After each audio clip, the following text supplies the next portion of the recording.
Alright, so I don't know if a lot of you know this, but I'm actually not like a chef.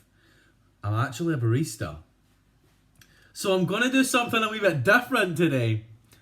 Sorry, I look total crusty because I've just woke up and I've not had any coffee, so that's why my eyes are actually like hanging out my head. But I'm actually a barista. So, like, I'm gonna show you how to make a cappuccino. Aye. So I like my coffee quite strong and sweet.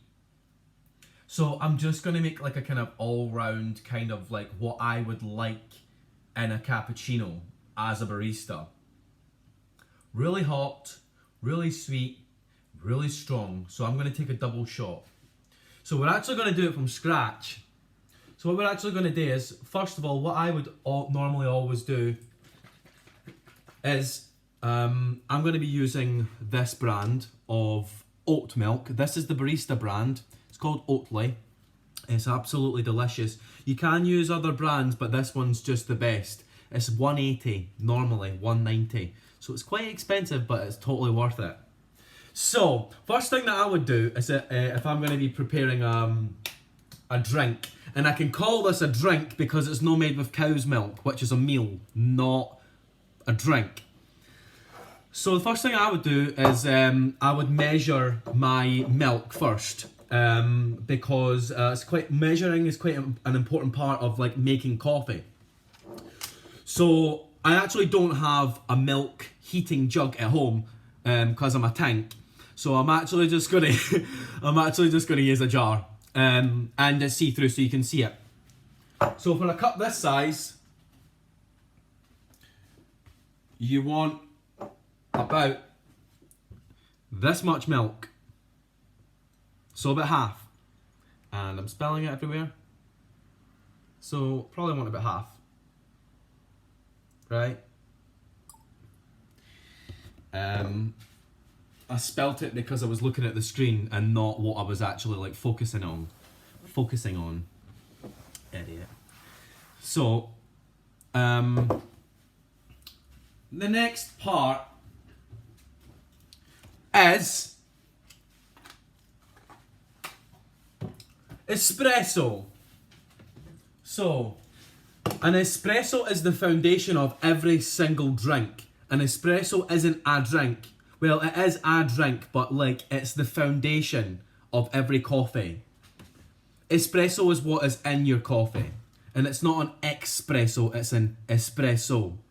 So, what you want to do is, firstly, you want to get actual good coffee, which I don't have just now because the acoustic cafe is closed, and that's where I would normally get my coffee. Just to let you know, if you want to buy coffee, don't get it from anywhere else in Falkirk except from the acoustic cafe.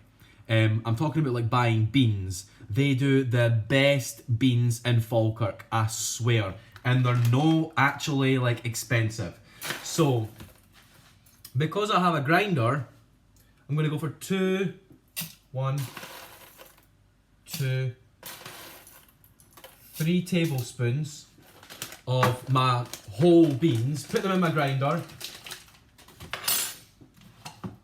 and I'm going to blend this. I know what I'm looking for, but like obviously you don't, so like I'm going to be grinding this so that it's going to be getting poured through this wee coffee arm so that it's like I'm getting an espresso. I'm not going to grind it so that it's for a cafetiere, which is a more like chunkier, we would say coarse. It's a more coarse grind. This is going to be a wee bit more fine. So the grind time using a hand grinder is going to be a wee bit longer. So I would probably say about maybe 15 seconds. So 1, 2, 3, 4, 5, 6, 7, 8, 9, 10, 11, 12, 13, 14, 15. Okay. So I'm gonna test it. I don't think it's actually gonna be, you're not gonna be able to see this. You're actually not gonna be able to see this, but that's not fine enough. It needs to be like finer, more fine. It needs to be like finer than that. So I'm going to put it in and I'm going to grind it for 5 seconds. 2, 3,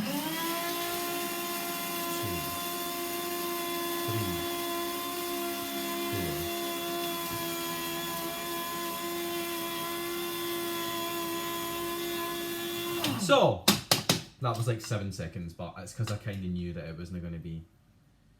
So that's actually... It needs another wee second.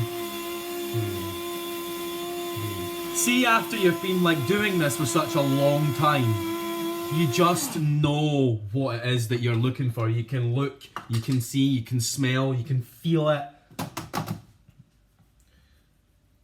So aye, that's pretty alright. Now this coffee, I've never actually had this coffee before, but it's Arabic coffee, so I don't know what it's going to kind of turn out like. Hopefully it's good. So I'm actually just going to fill this little basket up here, just to fill it to the top, and then we're going to tamp it. So that's basically just means like to push it down.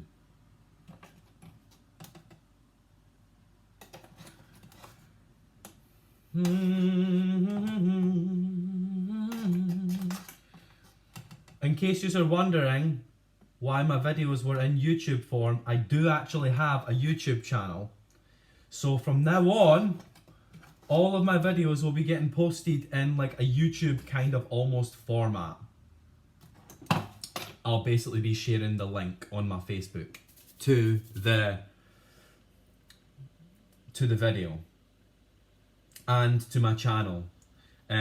So with that said, I would really appreciate it, and I'm going to start doing like hundreds of videos, I would really appreciate it if you actually like and subscribe. Like and subscribe, okay? That'd be great. Thank you very much. The YouTube, thank you. So, as you can see here, I've got like, it's kind of mounding over, but that doesn't matter because it's going to get flattened down. So I actually have a little thing here that I can just push it up against, right? So what you want to do is you want to make sure that all of the coffee, you don't want to waste any coffee. This stuff is like valuable. This is valuable stuff right here. So what you want to do is, by the way, this never takes me this long. It's just because I'm like trying to explain it and make sure like break everything down for everyone. I mean, not everyone's going to have a coffee machine, and if you have a coffee machine, then you know how to make coffee. Well, that's not true actually. So make sure you give it like a nice kind of firm tamping. So when you're tamping it, make sure that it's actually like level and not like skewed, like tamped or like pushed down and then it's like in on an angle. Because if that is the case, then when the water is pouring through it, it'll pour like more at one side and the coffee's not going to get extracted properly. Because this is like, what you're essentially doing here is you're actually like wanting to get the best out of the coffee. And you want to extract the goodness from this. If it's not properly getting extracted, then you're wasting it. You're not going to get the best out of it. So make sure it's flat, make sure it's level. Clean off this part here because you don't want any of the grinds getting stuck underneath the machine. It'll make it like all gritty and it'll wear away the rubber washer that's here, right? So, we go in here. Now that I've prepared that, the next thing that I'm immediately going to do is heat my milk, right? So, this is a steam wand. It's not a very good steam wand, but it's a steam wand.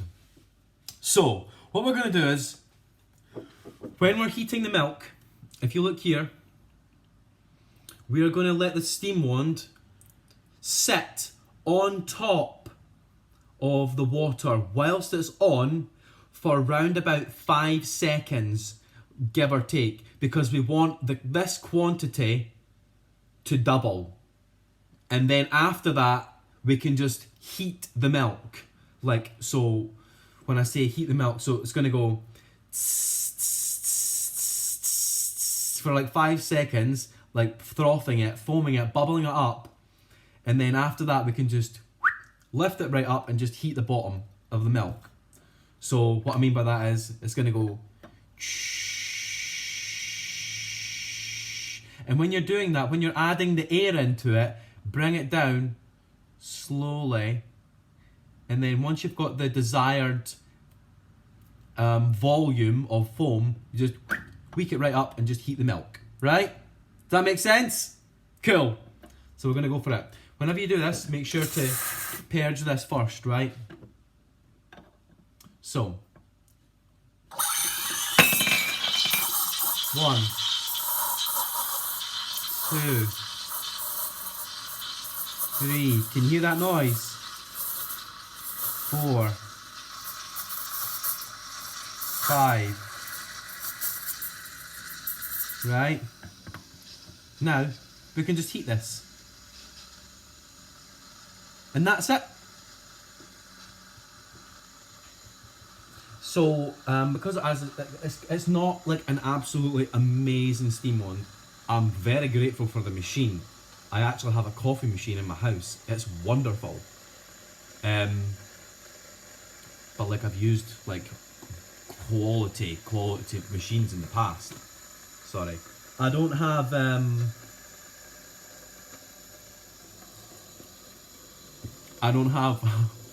thermometer, so I can't take the temperature. And this is really, really thick glass, so I can't take the temperature of it like using hand temperature because it's so thick. So as you can see, this is completely like engulfed in like milk. So just wipe that down, but I'm going to quickly happens. I'm going to quickly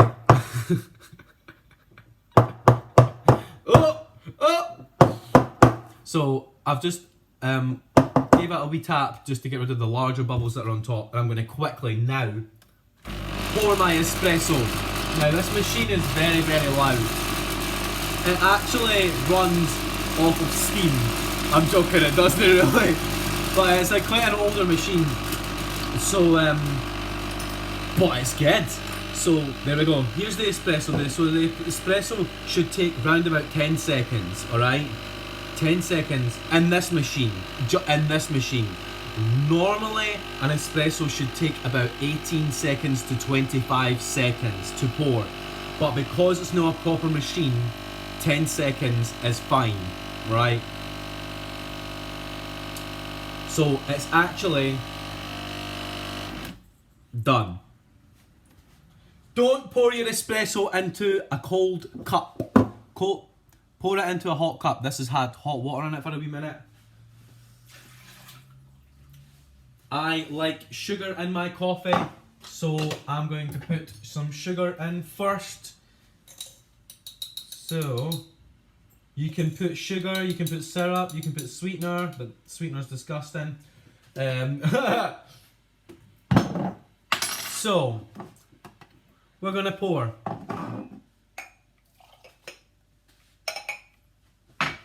We're going to swirl. Make sure to swirl the espresso to actually like, well, first of all, I want to make sure that the sugar is properly dissolved, but I actually want the espresso to be consistent all the way through and not like strong in some parts and whatever, so, and weak at certain parts. So what we're going to do now is, oh, that's quite hot. It's very hot. So we're actually going to just pour. And then you chuck the foam on top. And there you have it. So, with a cappuccino,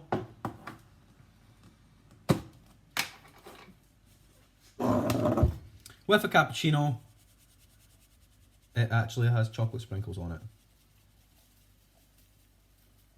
And the reason a cappuccino is called a cappuccino is because of the chocolate. And the reason people started putting chocolate on cappuccinos, on coffee, sorry, should I say, was because there was a sugar ration in Italy. So they decided to put chocolate powder on, and that's where the cappuccino came from. It came from Italy. So here is a cappuccino. Actually, it's not a cappuccino. It's a todicino. So here is my todicino in my frog cup. Made with oat milk. So there you go. I hope that was like helpful. I hope you learned something there. So yeah, it's really good, by the way. One thing I should have said, with a cappuccino, what you're actually looking for is you're looking for good foam. Look at that. Yeah? So, So, ciao. Bye-bye.